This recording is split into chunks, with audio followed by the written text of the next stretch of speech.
Assalamualaikum warahmatullahi wabarakatuh. Alhamdulillahirrahmanirrahim.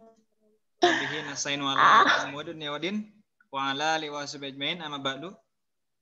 Puji dan syukur kita panjatkan kepada Allah Subhanahu wa taala. Salawat dan salam mudah-mudahan terlimpahkan kepada junjungan kita habibana wa nabiyana Muhammad sallallahu alaihi wasallam.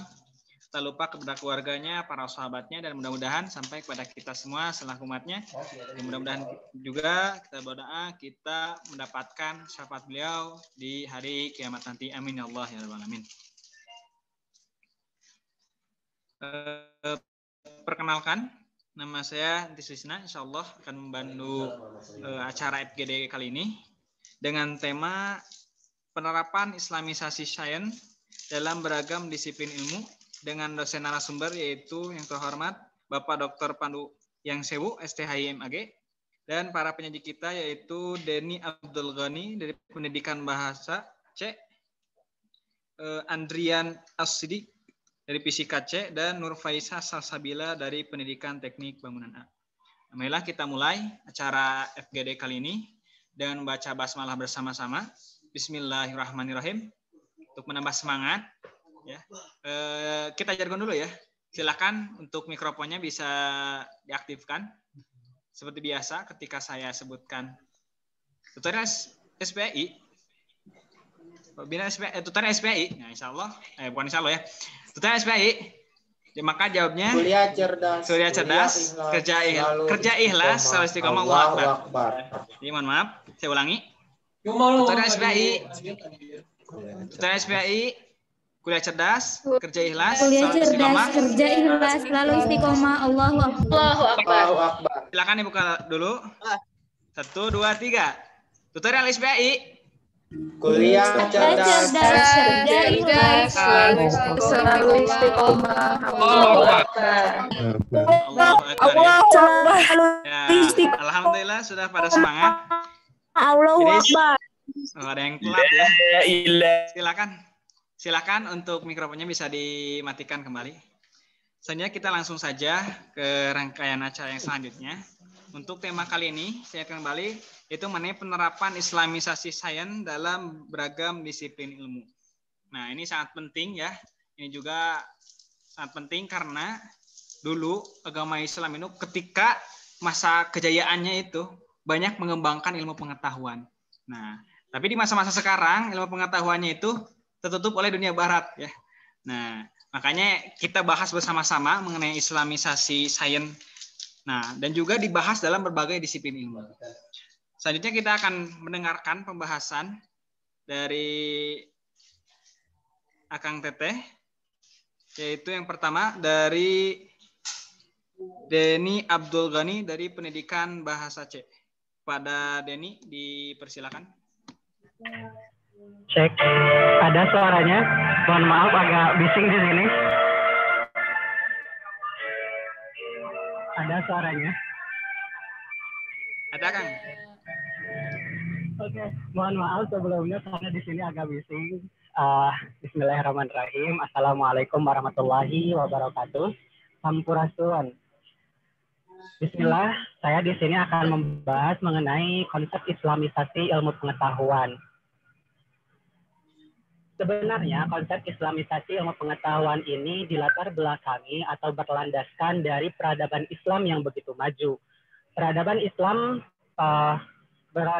pada zaman klasik sangatlah maju, ditandai dengan munculnya ilmuwan-ilmuwan Islam pada masa itu, seperti ilmuwan matematika, kemudian ada Al-Jabar, kemudian Ibnu Khindi dan lain sebagainya. Setelah itu, peradaban Islam pada zaman klasik mengalami kemunduran setelah kekalahan pada Perang Salib III. Setelah Perang Salib III, seperti yang kita ketahui, bahwasanya pada Perang Salib III, kita mengalami kekalahan. Sehingga ilmu-ilmu pengetahuan dari para peneliti Islam disalin atau dialih bahasakan oleh para ilmuwan-ilmuwan Barat. Sehingga ilmu-ilmu dari ilmuwan Islam dianggap menjadi ilmu-ilmu dari ilmuwan Barat seperti itu, dan yang aslinya di bumi hanguskan. Selain kekalahan perang Islam dalam perang Salib, Islamisasi ilmu pengetahuan ini dilandaskan juga karena atau mengalami kemunduran karena runtuhnya kerajaan atau Kesultanan Ottoman.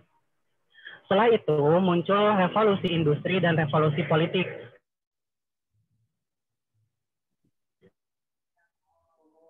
Setelah adanya revolusi industri, anggapan manusia khususnya Islam terhadap Westomania. Apa itu Westomania? Ini merupakan satu gejala atau gangguan yang menganggap bahwa bangsa Eropa atau bangsa Barat adalah kiblat dari segala ilmu pengetahuan.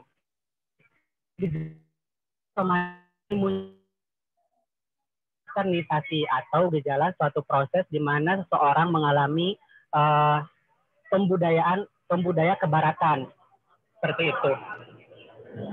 Sehingga pada tahun 1977 di dalam konferensi internasional di Mekah, Muhammad Nauqib Al-Latas dan Ismail Razi Al-Faruqi mengajukan adanya islamisasi ilmu pengetahuan. Namun, islamisasi atau konsep islamisasi ilmu pengetahuan ini tidaklah diterima begitu saja oleh para masyarakat dan para ilmuwan yang lainnya, tetapi mengalami pro dan kontra. Yang pro menganggap bahwa ini harus dilaksanakan karena berlandaskan yang tadi tentang peradaban Islam yang semakin mundur. Namun yang kontra ini menganggap bahwa ilmu pengetahuan itu harus universal atau general, tidak boleh merunut atau merujuk pada satu agama saja, tapi harus general, apalagi katanya tidak boleh disangkut pautkan dengan agama. Namun konsep islamisasi ilmu pengetahuan ini justru menjadi penting di masa sekarang, khususnya untuk kaum muslim.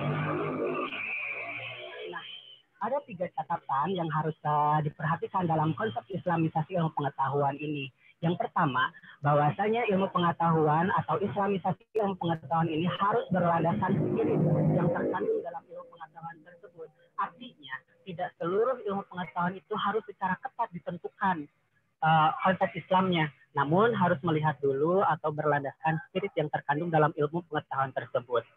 Kemudian, yang kedua adalah islamisasi ilmu pengetahuan bukan hanya sekedar labelisasi atau ayatisasi serta penyesuaian hadis terhadap ilmu pengetahuan tersebut.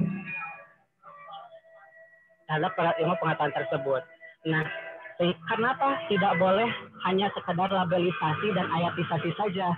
Karena apabila kita pada zaman ini melakukan labelisasi saja atau ayatisasi saja, maka hal tersebut merupakan suatu plagiarisme dan pelanggaran hak kekayaan intelektual pada seseorang, seperti itu. Kemudian yang ketiga, poin yang harus diperhatikan adalah bahwasanya islamisasi ilmu pengetahuan harus didasarkan pada asumsi ilmu pengetahuan itu tidak bebas dari nilai. Maksudnya bahwa ilmu pengetahuan, mau ilmu pengetahuan apapun, itu tidak lepas dari nilai. Sehingga islamisasi ilmu pengetahuan ini harus didasarkan pada konsepnya atau dalam epistemologinya, bukan secara ilmuwan. Maksudnya kita harus melihat kandung dalam ilmu pengetahuan tersebut, konsep dalam ilmu menyesuaikan konsep-konsep Islam agar ilmu pengetahuan itu tidak bertentangan dengan ajaran-ajaran Islam, seperti itu. Mungkin itu saja yang bisa saya sampaikan. Terima kasih. Ya, terima kasih pada Kang Denny. Selanjutnya penyaji kedua itu dari Andrian Asyidik dari Fisika C. Kepadanya dipersilakan. Ya, halo Kang. Suara saya sudah terdengar? Iya, terdengar. Halo. Oke. Bismillahirrahmanirrahim. Assalamualaikum warahmatullahi wabarakatuh. Selamat sore teman-teman Kang Denny sekalian. Kali ini saya akan coba untuk mengutarakan bagaimana pandangan saya terhadap penerapan islamisasi sains. Jadi saya memetakan ada 4 kelompok.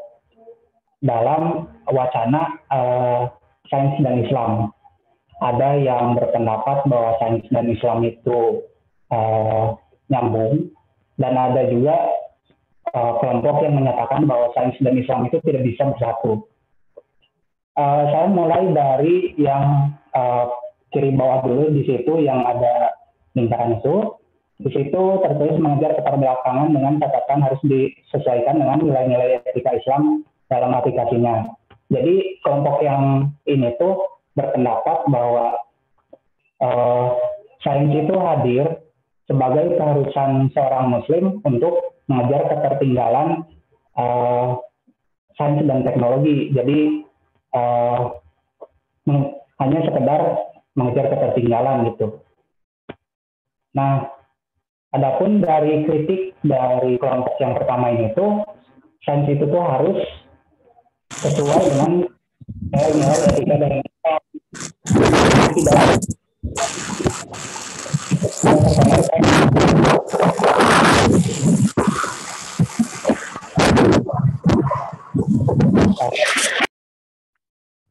Udah. Oke, sekarang lanjut yang kedua. Itu di kanan atas ada penjelasan sains sebagai penjelasan atau bukti kebenaran Al-Quran. Jadi di kelompok yang kedua ini tuh mereka menjelaskan bahwa sains ini tuh sebetulnya masuk akal dan nyambung dengan Islam berdasarkan dari tafsiran-tafsiran ayat-ayat dalam Al-Quran. Jadi sains ini tuh sebagai bukti bahwa Al-Quran itu tuh benar-benar merupakan mukjizat gitu, yang benar adanya isinya itu. Kemudian maju ke kelompok yang ketiga, di sisi kanan bawah ada Islamisasi sains. Nah, kelompok yang ketiga ini tuh yang bertentangan dengan dua kelompok yang saya sebutkan tadi. Jadi sebetulnya sains itu menurut kelompok yang ketiga ini tuh sains itu tidak berdasar nilai, tetapi ada nilai-nilai barat yang terkandung di dalamnya. Jadi kita tidak bisa serta-merta langsung menerima sains tersebut. Nah,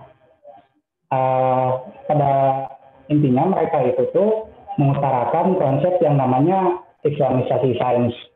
Sebetulnya saya belum menemukan bahwa definisi dari Islamisasi sains itu yang sepakat dari semua pihak itu tuh apa. Tapi yang jelas di situ bagaimana upaya mereka itu, bagaimana supaya nilai-nilai dalam Islam itu bisa masuk ke nilai sains, ke Islam sebenarnya. Penting dicatat di sini bahwa yang kelompok tiga ini tuh cukup banyak pengikutnya. Nah, yang terakhir di sini ada kelompok neo-Darwinian. Nah, ini tuh yang baru-baru muncul belakangan ini, bertahun-tahun yang lalu, baru-baru itu. Ini tuh dicetuskan atau dipelopori oleh seseorang Muslim yang berasal dari, kalau tidak salah, dari Turki, yang namanya siapa yang dari Turki. Jadi beliau itu orang yang pertama kali menentang keras teori Darwin, makanya di situ neo-Darwinian. Ini itu berarti berkaitan dengan teori kreasionisme atau teori penciptaan manusia. Jadi dia tuh menentang bahwa teori-teori Darwin ini tuh tidak sejalan dengan ajaran Islam.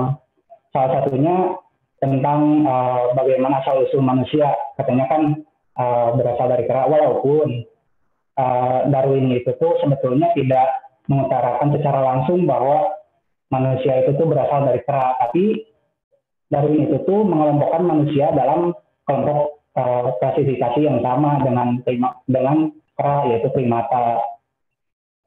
Nah, kemudian bagaimana pandangan saya terhadap ini? Saya kalau pandangan dari saya sendiri itu, saya lebih setuju ke kelompok yang berpendapat bahwa sains itu sebagai penjelasan atau bukti kebenaran Al-Quran. Di sini ada di sini ada penjelasan mengenai Fe itu atom besi ya. Di sini tuh Jadi ada salah satu penjelasan yang ada dalam Al-Quran yang sesuai dengan teori sains saat ini. Jadi si atom besi ini tuh ada di Quran surat Al-Hadid. Di sini faktanya yang pertama al-jumal, kata dari Hadid itu adalah 26, sama dengan nomor atom dari besi. Nah itu penjelasan yang pertama. Kemudian yang kedua itu ada nomor isotop yang paling stabil dari besi itu adalah 57. Itu sama dengan nomor surat dari Al-Hadid. Dan kemudian angka dari 2957 atau Quran surat ke-57 yang banyak ayatnya 29, atau kita sebut dengan 2957 angkanya, itu tuh ternyata sama dengan energi yang dilepas di tingkat energi ketiga. Intinya 3 poin ini tuh ternyata sesuai gitu dengan fakta sains yang telah ditemukan. Memang mungkin terdengar seperti psikologi ya, jadi ya memang terdengarnya, tapi saya itu mengutip dari jurnal Alkimia volume 5 nomor 4, jadi memang ada observasi yang terpercaya gitu. Nah, pendapat yang saya sampaikan tadi itu bahwa sains itu benar, bahwa sebagai penjelasan atau bukti kebenaran Al-Quran itu sesuai dengan apa yang dikatakan salah satu ilmuwan yang ada pada zaman Islam pada saat itu, yaitu Ibnu Al-Haytham. Jadi beliau berpendapat ketika diwawancarai oleh seseorang, kok bisa Ibnu Al-Haytham itu mendalami ilmu sebegitu dalamnya gitu, kok bisa katanya. Kemudian beliau menjawab bahwa saya itu tuh terus menerus mencari pengetahuan dan kebenaran, sedang menjadi keyakinan saya bahwa untuk mendapatkan jalan menuju cahaya dan kepada Allah, ada cara yang lebih baik dibandingkan mencari kebenaran dan pengetahuan. Jadi memang dari pendapat ini dapat kita simpulkan bahwa sains itu dapat menjelaskan hal-hal yang dijelaskan dalam Al-Quran secara terperinci. Itu fungsi dari sains. Begitu pandangan saya terhadap tema kali ini. Terima kasih. Kembali ke Kang Moderator. Ya, terima kasih Kang Andrian Asidik. Selanjutnya ke penyaji yang terakhir, yaitu kepada Nur Faisa Salsabila dari Pendidikan Teknik Bangunan A. Dipersilakan. Bismillahirrahmanirrahim. Assalamualaikum warahmatullahi wabarakatuh. Pada kesempatan kali ini, saya akan sedikit memaparkan mengenai kontribusi Muslim terhadap perkembangan pada bangunan. Nah, yang pertama, apa peran Islam terhadap iptek itu sendiri? Peran Islam dalam perkembangan iptek pada dasarnya terbagi menjadi 2. Yang pertama, menjadikan akidah Islam sebagai paradigma ilmu pengetahuan, dan yang kedua, menjadikan syariah Islam sebagai standar bagi pemanfaatan iptek dalam kehidupan sehari-hari. Nah, bagaimana kaitan Al-Quran dengan ilmu sipil itu? Dalam Quran, surat An-Nahl ayat 16, Allah berfirman, dan dia menancapkan gunung-gunung di bumi, supaya bumi itu tidak goncang bersama kamu. Dan dia menciptakan sungai-sungai dan jalan-jalan, agar kamu mendapat petunjuk. Ayat itu menggambarkan bahwa gunung sebagai pasak bumi penahan gempa merupakan bagian dari ilmu sipil geologi teknik, sedangkan sungai dan jalan sebagai petunjuk arah manusia merupakan ilmu dari rekayasa lalu lintas. Kemudian ada dari Quran surat An-Nahl ayat 80, Allah berfirman, dan Allah menjadikan bagimu rumah-rumahmu sebagai tempat tinggal, dan dia menjadikan bagi kamu rumah-rumah dari kulit binatang ternak yang kamu merasa ringan membawanya. Di waktu kamu berjalan, dan waktu kamu bermukim. Dan dijadikannya pula dari bulu domba, bulu unta, dan bulu kambing, alat-alat rumah tangga, dan perhiasan yang kamu pakai sampai waktu tertentu. Ayat itu menggambarkan bahwa teknologi material bangunan ringan dari bulu atau kulit binatang dapat dikembangkan dalam pelajaran bahan bangunan. Kemudian dari Quran surat Asy-Syura ayat 149, dan kamu pahat sebagian dari gunung-gunung untuk dijadikan rumah-rumah dengan rajin. dan dari Quran Surat Al-Kahfi ayat 82, dan mereka memahat rumah-rumah dari gunung-gunung batu yang didiami dengan aman.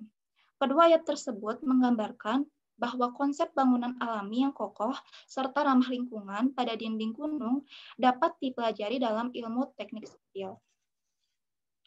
Selanjutnya ada karya besar insinyur Muslim, lebih tepatnya pada era keemasan Islam. Yang pertama itu ada bendungan jembatan. Nah, sejarah membuktikan di era keemasannya, peradaban Islam telah mampu membangun bendungan jembatan pertama yang digunakan untuk menggerakkan roda air pertama di Despot, Iran. Yang kedua, ada bendungan pengatur air. Di era kekhalifahan, para insinyur Muslim sudah mampu membangun bendungan pengatur air diversion yang digunakan untuk mengatur atau mengalihkan arus air di Sungai Uzaim yang terletak di Jabal Harim, Irak. Yang ketiga ada lampu penerangan jalan. Pada kekhalifahan Islam, insinyur Muslim dalam bidang teknik sipil juga sudah berhasil membuat lampu di Cordoba, Spanyol. Yang keempat, kontainer. Nah, pada masa yang sama juga, para insinyur Muslim sudah mampu menciptakan sarana pengumpul sampah pertama atau dikenal dengan istilah kontainer. Yang kelima, ada menara. Pada abad ke-12 Masehi, para insinyur teknik sipil juga mampu mendirikan menara masjid tertinggi Kutub Minar yang tingginya mencapai 72 meter. Dan yang terakhir adalah sistem irigasi. Nah, salah satu pencapaian lainnya adalah sistem irigasi yang dibangun pada zaman keemasan Islam yang hingga kini masih digunakan di wilayah bekas kekuasaan Islam di Eropa. Dan yang terakhir adalah tokoh insinyur Muslim yang bergerak dalam ilmu sipil. Pada abad ke-9 Masehi, peradaban Islam sudah memiliki insinyur sipil terkemuka bernama Al-Farghani. Dan selain itu juga ada nama Al-Jazari, insinyur sipil tersohor dari abad ke-13 Masehi. Mungkin itu saja yang bisa saya sampaikan. Billahi taufiq wal hidayah. Wassalamualaikum warahmatullahi wabarakatuh. Waalaikumsalam warahmatullahi wabarakatuh. Ya, terima kasih kepada para penyaji yang telah memberikan materi, menyampaikan materi dan juga argumennya mengenai penerapan Islamisasi sains dalam beragam disiplin ilmu. Memang ini sangat menarik ya, karena ketika orang-orang Barat sedang tenggelam dalam peradaban dulu ya, ketika Islam dalam masa kejayaannya, ketika orang-orang Barat masih peradabannya gelap gulita, dunia Islam sudah menjadi pusat peradaban yang menerangi seluruh dunia. Nah, makanya ini Islamisasi ini ya harus kita pelajari lagi. Ya bagaimana, karena dulu Islam pernah mencapai kejayaan, kenapa sekarang? Nah, kenapa gitu? Nggak seperti dulu lagi. Mungkin sekarang dibuka sesi diskusi, silakan bagi teman-teman yang mau bertanya maupun mengungkapkan pendapatnya. Izin bertanya, Kang? Dipersilakan. Silakan. Ya, izin bertanya. Ya, silakan. Ya, saya Dimas Sahri Maulana dari Fisika C. NIM 1806498.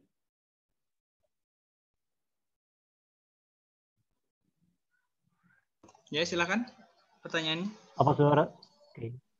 Oke, pertanyaannya khususnya kepada penyaji yang pertama ya tadi, karena penyaji pertamanya menyebutkan bahwa ilmu-ilmu yang ditemukan oleh Islam itu disalin oleh orang-orang Barat gitu ya. Barat. Kemudian bukti-bukti bahwa yang pertemuan Islam itu di bumi hanguskan. Nah, pertanyaan saya, bagaimana kita mengenalkan ini kepada generasi Muslim kita dan anak-anak cucu kita? Karena dunia ini sudah terlanjur mengenal bahwa pelopor sains itu adalah Barat, bukan Islam. Nah, bagaimana caranya? Ya, silakan ada yang mau mengumumkan pendapatnya, terutama dari para penyaji ya. Jadi bagaimana cara mengenalkan kepada generasi setelah kita ya mengenai bahwasanya ilmu pengetahuan itu awalnya dari agama Islam. Nah, sedangkan sekarang kan banyaknya orang berpendapat bahwa ilmu pengetahuan itu dari Barat dan Barat. Silakan bagi teman-teman, terutama penyaji yang mau menyampaikan argumennya, saya persilakan. Bismillahirrahmanirrahim. Ada suaranya? Ada. ya. Bismillahirrahmanirrahim, mencoba menjawab. Menurut pendapat saya, bagaimana cara memperkenalkan bahwa sebenarnya ilmu-ilmu itu berasal dari ilmuwan Islam atau didasari oleh para ilmuwan Islam. Nah, salah satunya ini islamisasi ilmu pengetahuan. Nah, islamisasi ilmu pengetahuan ini seperti yang tadi saya dan nilai-nilai ajaran agama yang terkandung dalam ilmu pengetahuan tersebut atau dalam bidang ilmu tersebut. Salah satunya adalah kita dari mana kita tahu bahwasanya teori Big Bang itu ada dan apa hubungannya dengan ajaran Islam. Nah, itu teori Big Bang, mohon maaf, maksud saya dengan islamisasi ilmu pengetahuan, melalui islamisasi ilmu pengetahuan,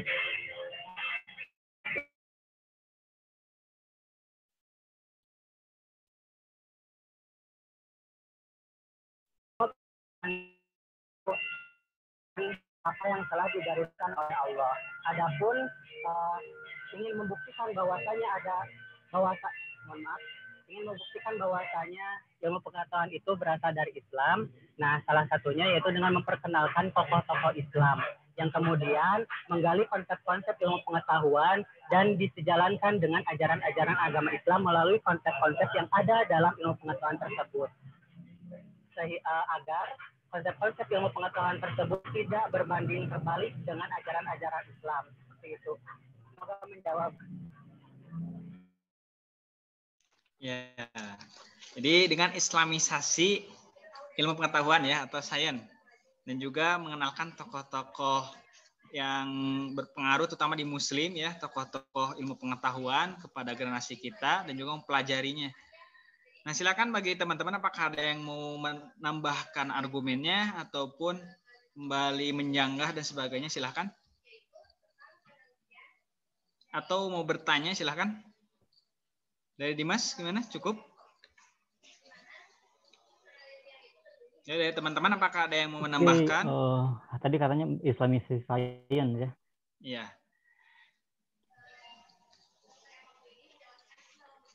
Silakan, ada yang mau bertanya lagi ataupun menambahkan mengenai islamisasi sains, penerapan islamisasi sains dalam beragam disiplin ilmu ya. Karena kan dulu juga orang-orang Islam itu hebat-hebat ya, sampai beberapa disiplin ilmu bahkan kedokteran sampai aritmetika dan sebagainya itu semuanya dari ilmuwan Muslim gitu. Nah, mungkin yang jadi pertanyaannya kenapa sih kadang umat Muslim yang sekarang jarang-jarang ingin mempelajari ilmu pengetahuan? Nah, ini jadi pertanyaannya. Kira-kira ada yang mau berargumen? Padahal dulunya orang Muslim itu benar-benar semangat untuk belajar ilmu. Silakan.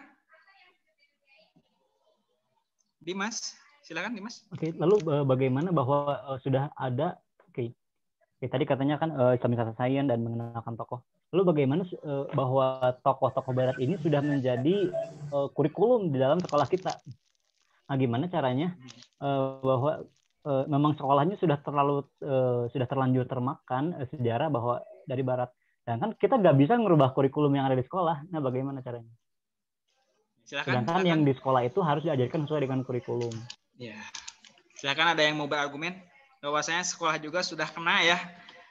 Di dalam kurikulum sudah tercantum bahwasanya ilmu pengetahuan itu dari Barat gitu. Di kurikulumnya sudah tercantumnya seperti itu. Nah, itu bagaimana kira-kira dari teman-teman, apakah ada yang mau berargumen? Silahkan. Terutama dari penyaji yang tadi yang mau berargumen juga silahkan. Atau teman-teman yang lainnya juga silahkan. Coba dari Ikor A. Ada Ikor A? Silakan, perwakilan dari Ikor A.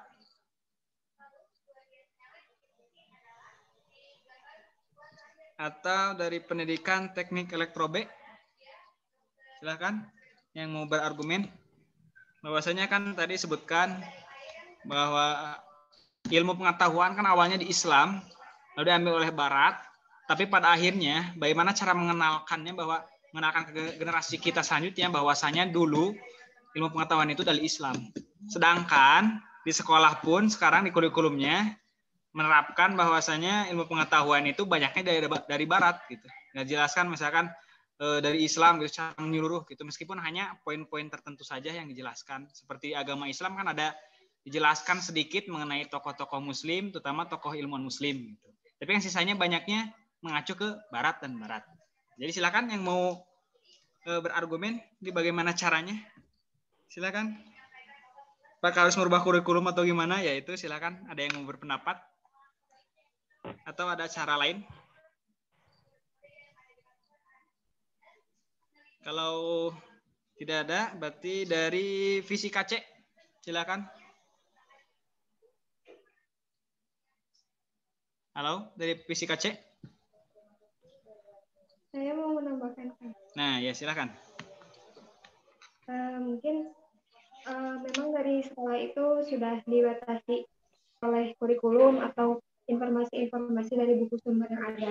Nah, tapi untuk mengenalkan ilmuwan-ilmuwan muslim gitu, siapa-siapa saja pelopor ilmuwan muslim yang maksudnya siapa-siapa saja ilmuwan muslim yang mempelopori ilmu sains gitu. Nah, kita sebagai pendidik bisa nih memperkenalkan ilmuwan muslim ini yang mempelopori ilmu-ilmu sains kepada anak-anak kita gitu. Jadi jangan sampai terbatas hanya dari kurikulum saja atau dari buku-buku sumber yang ada gitu. Seperti itu. Oh iya, berarti bagusnya inisiatif dari gurunya ya. Dari gurunya juga. Sekali misalkan gurunya ngajar misalkan fisika. Nah, sebelum ketika awal biasanya pengenalan nih. Nah, kalau bisa gurunya juga harus kreatif lah menjelaskan bahwasanya ahli fisika dulu agama Islam terutama ilmuwan muslim ini misalkan jelaskan. Mungkin gitu ya. Jadi tadi ada teman-teman kalian yang berargumen bahwasanya itu langsung jelasin sama gurunya ya. Jadi jangan terlalu terpaku pada kurikulum semuanya. Jadi kurikulum tetap diikuti. Nah, untuk supaya kita juga bisa mengenalkan anak-anak tentang ilmuwan muslim, yaitu sama gurunya masing-masing. Diselip-selipkan lah setiap mata pelajaran, itu selipkan ilmuwan-ilmuwan tentang muslim. Karena kalau misalkan mau rubah kurikulum ya susah juga gitu ya. Susah. Apalagi Indonesia juga sudah beberapa kali perubahan kurikulum.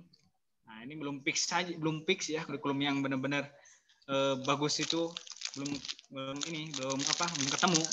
Makanya sulit juga kalau misalkan merubah semuanya harus ini menjelaskan tentang tokoh ilmuwan muslim sebagainya, itu susah juga.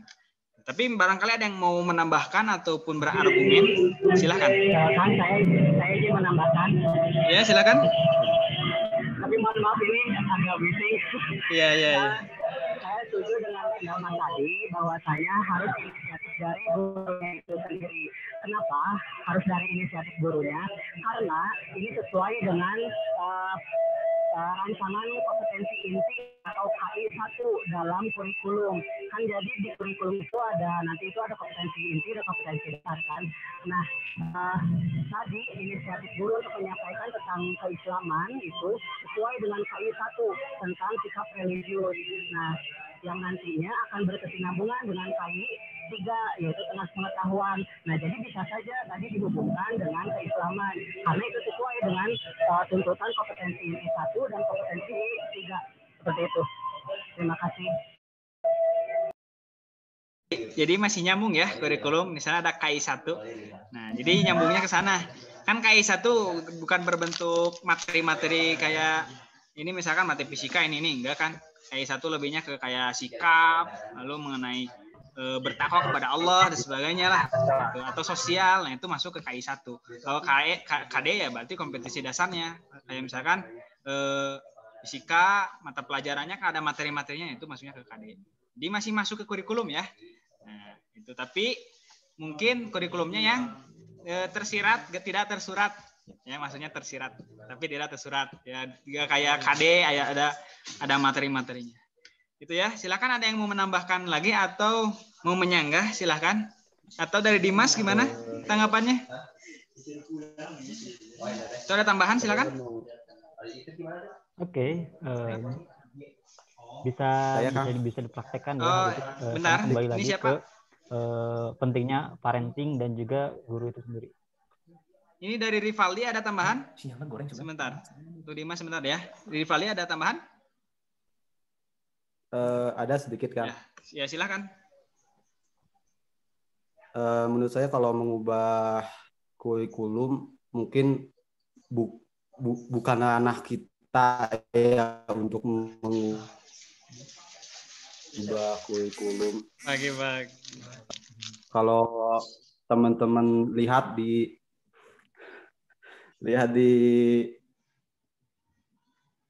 dan SMP mata pelajaran PAI, di situ ada mengenai peradaban Islam, penemu-penemu Islam, ilmuwan Islam. Di situ juga disebutkan hanya saja porsinya yang sedikit. Jadi nggak sebanyak porsi mata pelajaran umum gitu. Jadi ketelan lah, ya kurang muncul gitu, jadi kurang keinget gitu.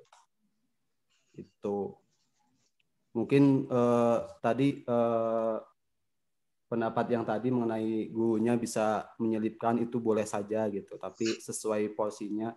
Ada juga di mata pelajaran pas SMP SMA tuh gitu.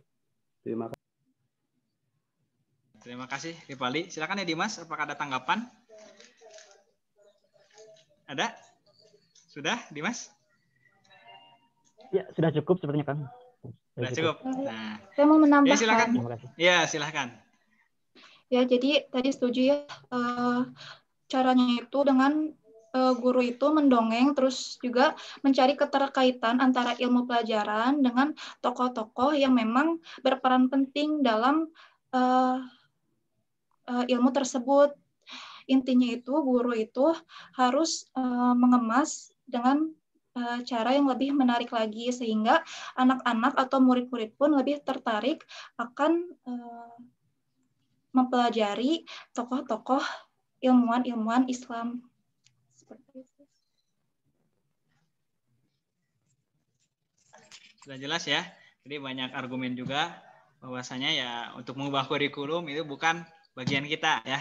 Berarti ya kita salah satu caranya yaitu gurunya harus kreatif. Dari Dimas ada tambahan? Itu mikrofonnya sudah aktif? Ada tambahan? Ataupun mau bertanya yang lain? Sudah cukup. Bang, sudah cukup. Silakan bagi teman-teman yang lainnya masih banyak, yang tapi mau bertanya. Waktunya ini. Tapi apa? Masih ada waktu masih ada. Silakan. Yang lainnya. Kamu mau dari Dimas lagi ya silakan. Kalau misalkan ada pertanyaan yang mengganjal.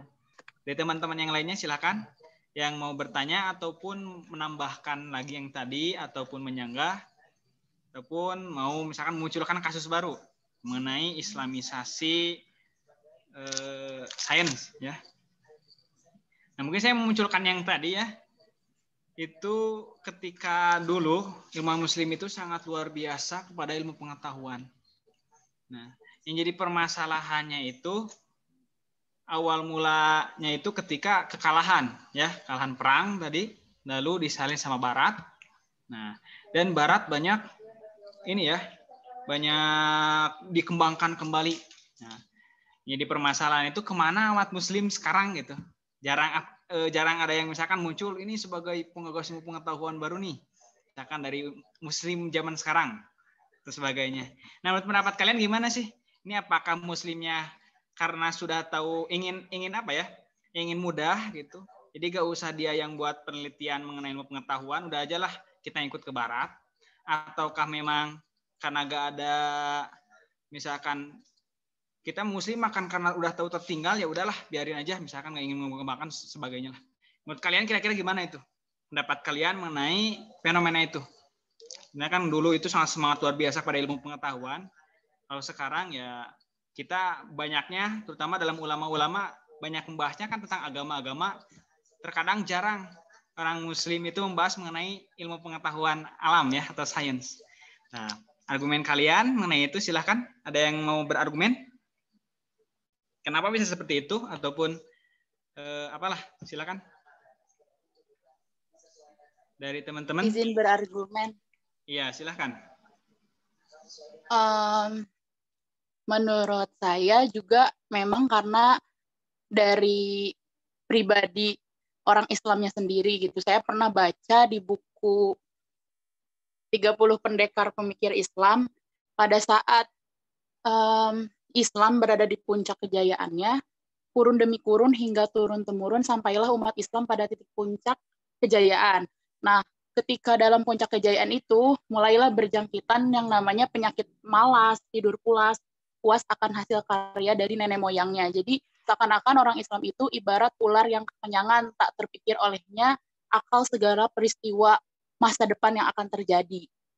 Itu sedikit kutipan dari salah satu buku yang pernah saya baca. Jadi, menurut saya memang itu kesalahan dari orang Islamnya sendiri gitu, ketika nenek moyangnya sudah berhasil untuk mendapatkan puncak kejayaannya dengan susah payah untuk mendirikan berbagai ilmu pengetahuan hingga dikenal banyak orang, tapi begitu sampai ke tingkat kejayaannya, umat Islam sampailah pada titik malas gitu, penyakit malas dan tidur pulas, sehingga ya memang ini kesalahannya memang dari diri pribadi umat Islam yang lambat laun menjadi orang-orang yang malas.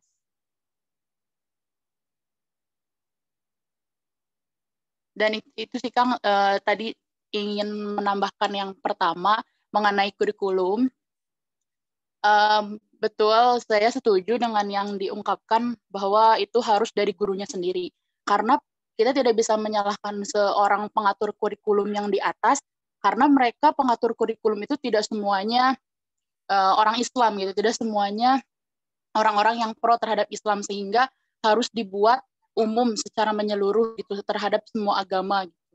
Kecuali memang itu disampaikan oleh pembentuk kurikulumnya, misalnya di sekolah-sekolah ilmu Islam terpadu yang ada pembelajaran mengenai sejarah kebudayaan Islam, di sekolah pesantren yang memang diperkenalkan mengenai itu. Jadi kalau misalnya untuk di kurikulum sekolah umum memang itu sulit, karena kita tidak tahu apakah di Mendikbudnya itu semuanya orang Islam atau seperti apa yang mengatur tentang kurikulumnya itu. Jadi mungkin kurikulumnya itu dibuat umum agar tidak ada pro kontra atau itu kayak apa ya, toleransi lah, jadi seperti toleransi, jadi dibuat umum dan memang terkenal karena banyaknya itu orang yang mengembangkannya itu adalah orang-orang dari luar gitu, dari barat. Dan karena tadi faktor awalnya adalah umat Islam udah merasa dirinya puas sehingga timbullah penyakit malas. Seperti itu Kang, terima kasih. Ya, terima kasih. Berarti karena malas ya, merasa puas, jadi pada akhirnya sedikit demi sedikit Islam mengalami kemunduran dan akhirnya ya Islam dia mundur, Barat maju ya, atau Barat langsung memimpin, terutama dalam ilmu pengetahuan. Satu orang lagi yang mau berargumen, silahkan. Mana ini? Ada tambahan selain dari yang tadi, faktor-faktor yang lain misalkan.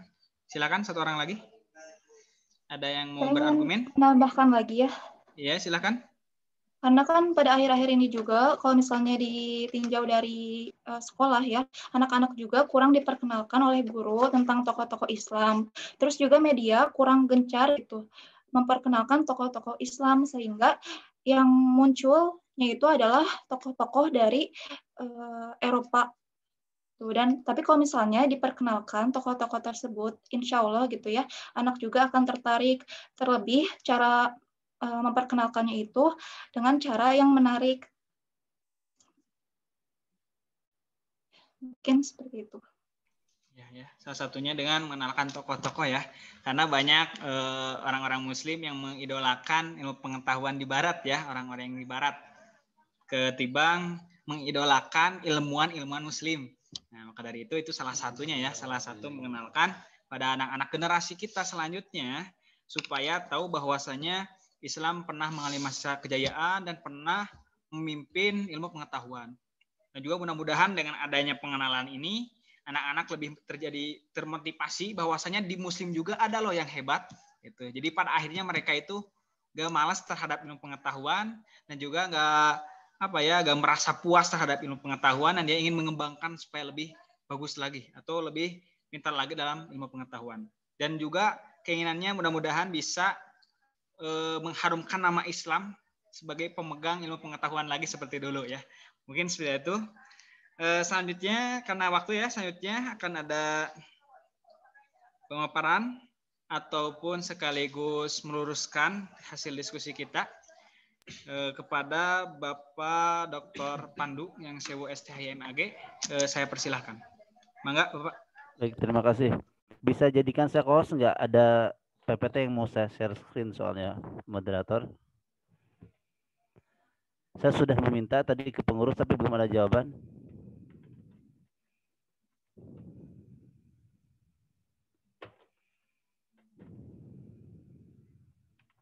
Sudah Pak? Ya baik, terima kasih. Bisa terlihat teman-teman?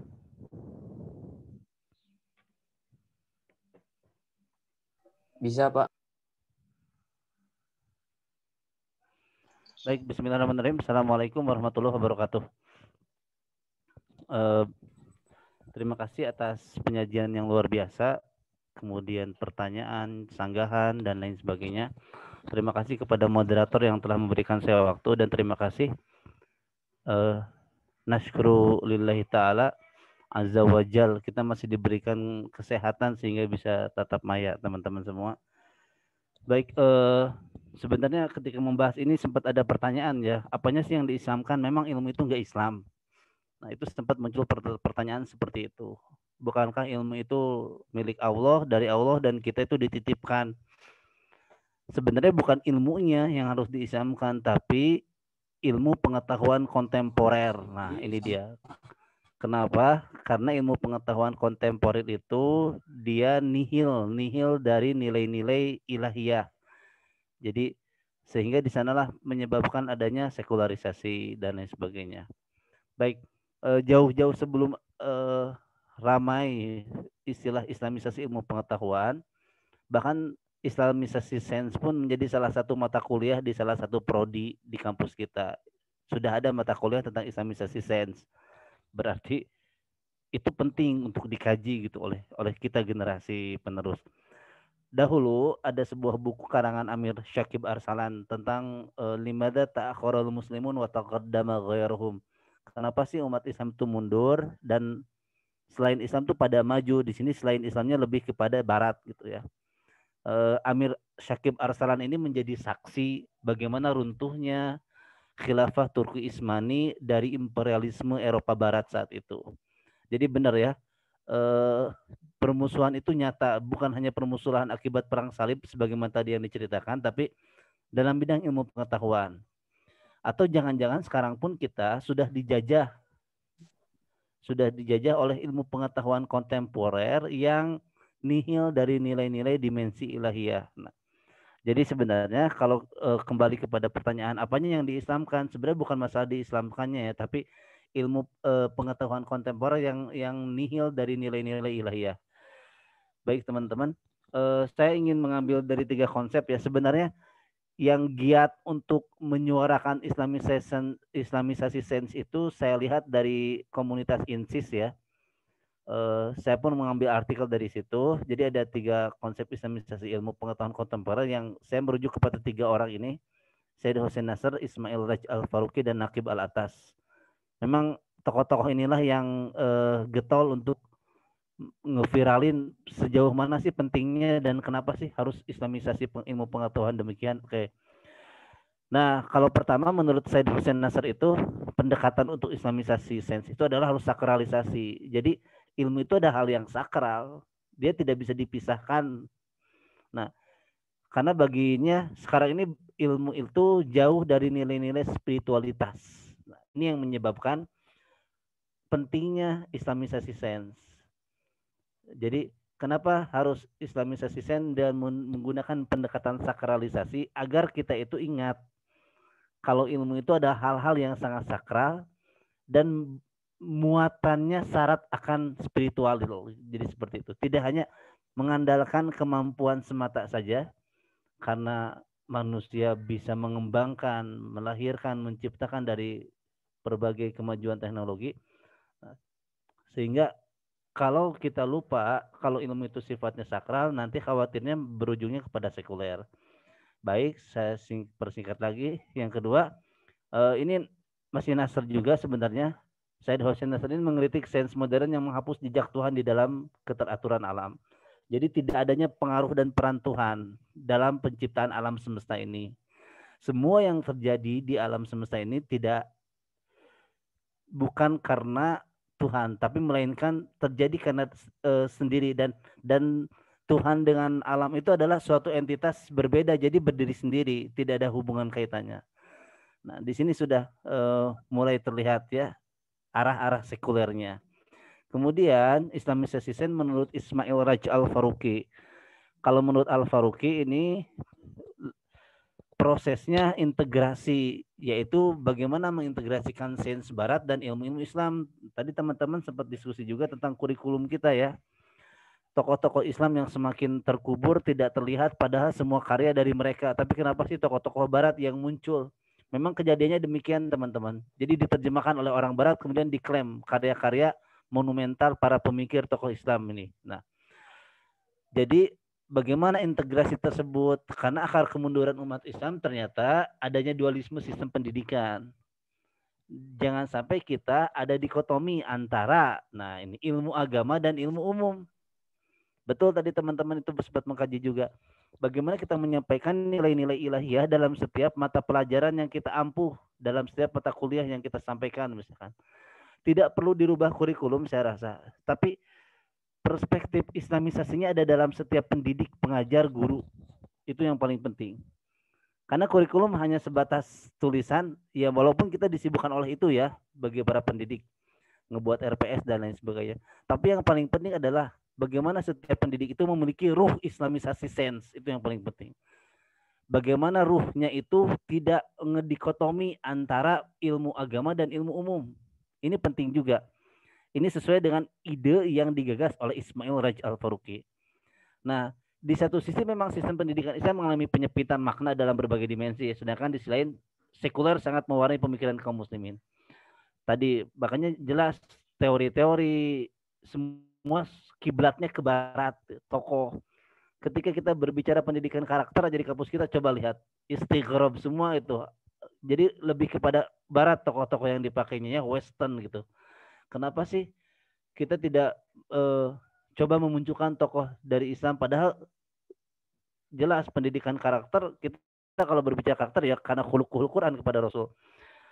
Ini yang menjadi suatu kajian bahwasanya tidak ada dikotomi dan pentingnya integrasi. Yang terakhir itu Islamisasi berdasarkan paradigma Islam. Ini yang disampaikan oleh Al-Atas. Al-Atas ini orang Bogor, lahir di Bogor ternyata ya.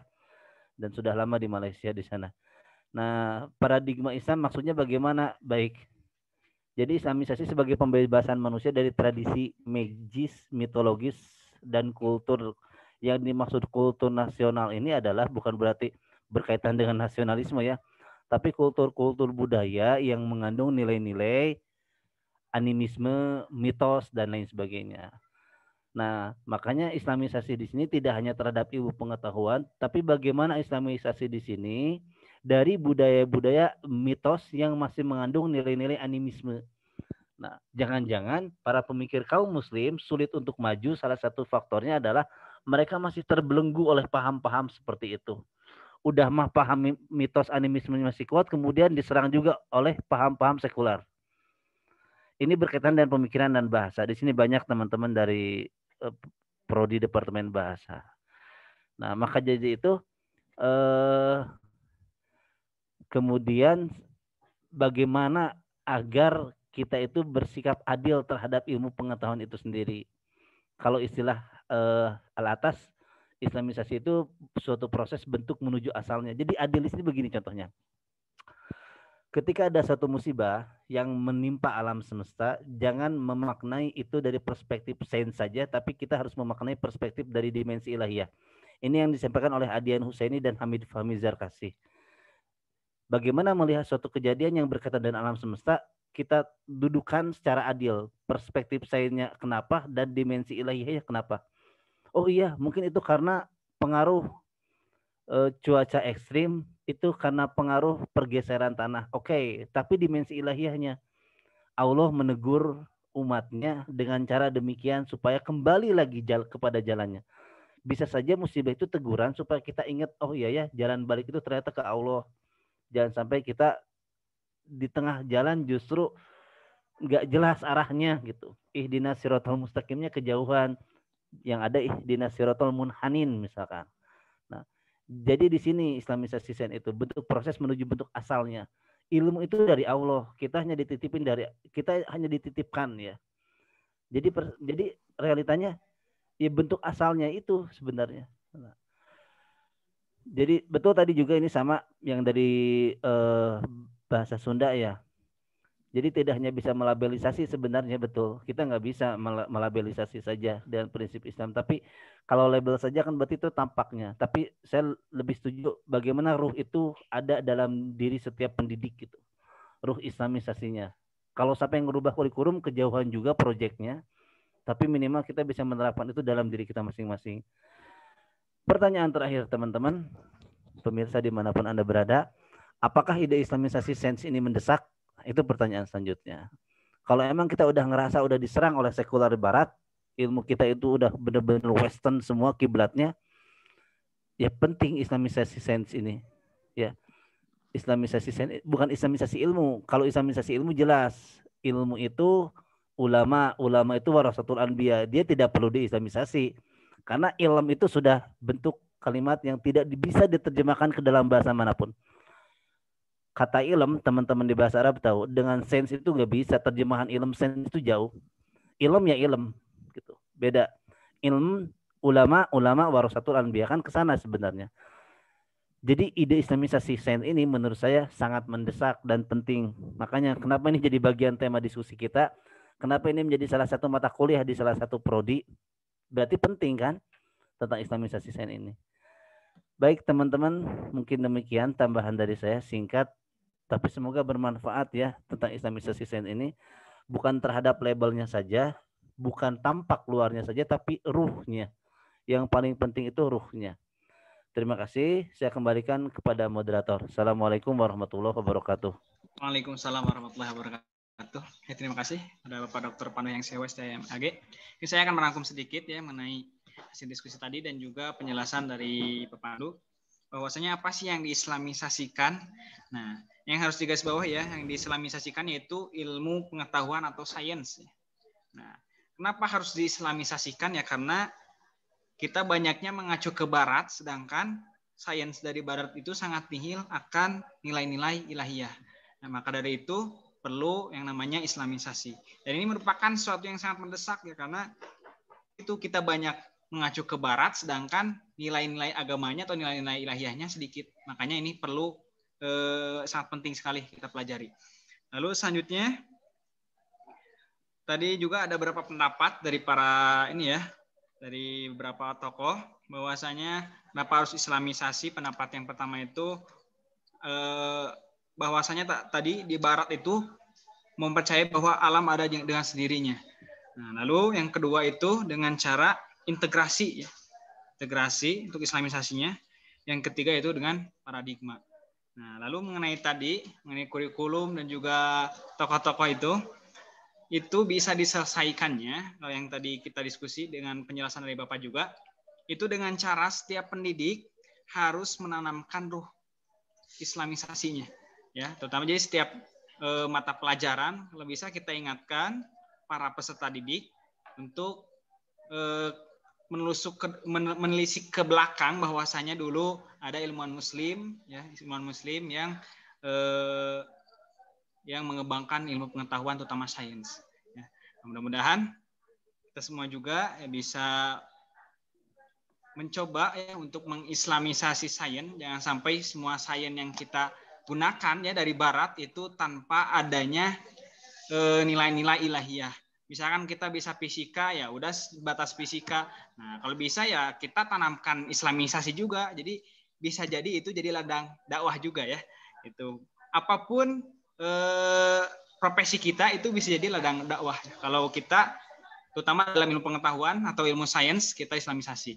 Mungkin sekian dari saya. Terima kasih atas segala perhatiannya dan juga terima kasih kepada para penyaji yang telah menyajikan materinya dan juga terima kasih kepada yang terhormat Bapak Dr. Pandu yang STM-AG dan juga terima kasih kepada semua teman-teman yang telah menyimak dan juga berdiskusi pada FGD kali ini. Mudah-mudahan apa yang kita dapatkan hari ini bisa bermanfaat dan juga kita bisa menerapkannya pada kehidupan kita sehari-hari supaya generasi kita tetap bisa atau tahu ilmu sains dan juga jadi supaya anak-anak generasi kita tahu ilmu sains dan juga menerapkan nilai-nilai ilahiyahnya. Di samping bisa sains juga ada nilai ilahiyahnya. Terima kasih atas segala perhatiannya. Saya Antis Wisna sebagai moderator izin undur diri dan mohon maaf apabila ada kesalahan. Wabillahi taufiq wal hidayah. Wassalamualaikum warahmatullahi wabarakatuh. Waalaikumsalam warahmatullahi wabarakatuh. Ya, silakan bagi peserta untuk mengisi presensi keluar ya. Jadi sebelum meninggalkan ruangan silakan untuk mengisi presensi terlebih dahulu.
Ya, saya kembali bagi teman-teman silakan untuk mengisi presensi keluar. Jikalau sudah, silakan boleh meninggalkan ruangan Zoom.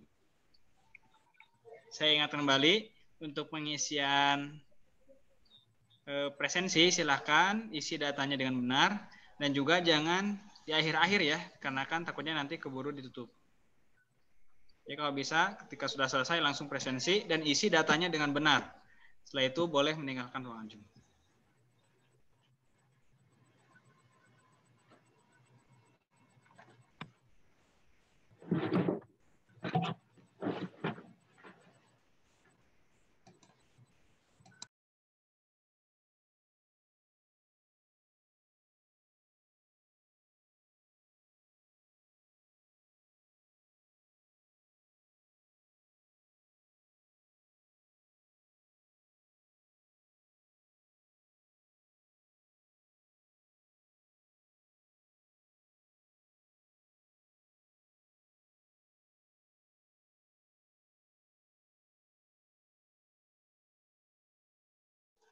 Ya, saya ingatkan kembali bagi teman-teman semuanya, silakan untuk segera mengisi presensi. Dan juga jangan lupa diisi data-datanya dengan benar. Jikalau sudah, boleh meninggalkan ruangan. Ini Siti Rifaati Hanifa, ini angkat tangan. Ada apa? Apakah ada pertanyaan atau apa? Siti Rifaati. Enggak, Pak, kepencet. Oh, kepencet. Oh, ya. Ya, takutnya ada pertanyaan gitu. Kalau nggak ada ya nggak apa-apa. Yuk, saya kembali bagi teman-teman semuanya. Yuk, isi presensi out. Kalau bisa langsung isi. Dan juga jangan lupa data-datanya isi dengan benar ya, karena ini presensi. Nah, nanti kalau salah ya takutnya nanti kalian nggak kedata nanti di presensi nanti rekapnya.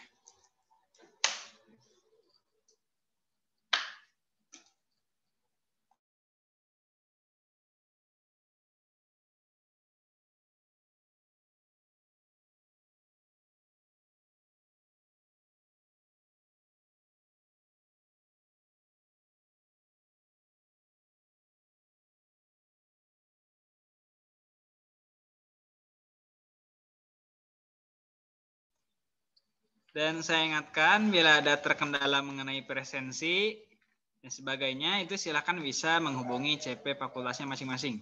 Jadi kalau ada permasalahan pada presensi ataupun yang lainnya itu bisa menghubungi CP fakultasnya masing-masing.